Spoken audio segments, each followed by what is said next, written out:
Perkenalkan, nama saya Sarah Aprilia Riana Nayuan.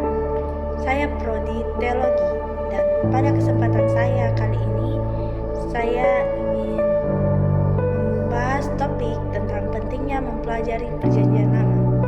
Mengapa penting untuk kita mempelajari Perjanjian Lama? Karena Perjanjian Lama berasal dari Allah atau firman Allah yang tertulis dalam Alkitab yang berisi pernyataan atau wahyu Allah, yang secara keseluruhan Alkitab juga mencakup Perjanjian Baru. Dipahami dalam dua bagian pernyataan-pernyataan, yakni pertama, pernyataan umum atau general revelation, yaitu melalui alam, sejarah, hati nurani manusia.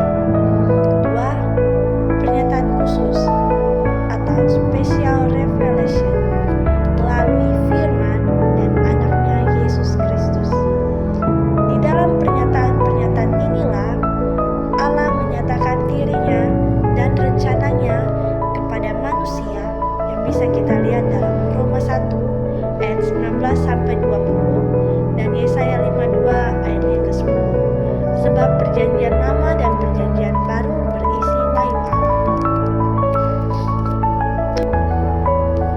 Tujuan mempelajari Perjanjian Lama adalah untuk melihat Alkitab sebagai wahyu Allah, seperti untuk mengetahui inspirasi Alkitab, untuk mengetahui plenary verbal inspiration atau inspirasi verbal plenum, untuk mengetahui inerransi Alkitab, dan untuk mengetahui kanonitas Alkitab.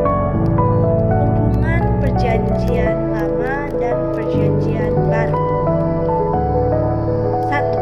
Perjanjian Lama merupakan kitab suci Yesus Kristus. Yesus mengenal sejarah Perjanjian Lama. Misalnya Yohanes 3 ayat 14 kita bisa lihat dan kita bisa bandingkan dengan Bilangan 21 ayat 4-9. Kedua, Yesus mendasarkan pengajarannya pada Perjanjian Lama. Kita bisa lihat dalam Matius 5 ayat 17.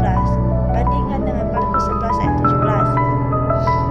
Yesus menggunakan Perjanjian Lama sebagai dasar pengajarannya untuk menentang pencobaan. Kita bisa lihat dalam Matius 4 ayat 1-11. Yesus menyatakan bahwa nubuat-nubuat Perjanjian Lama digenapi dalam dirinya.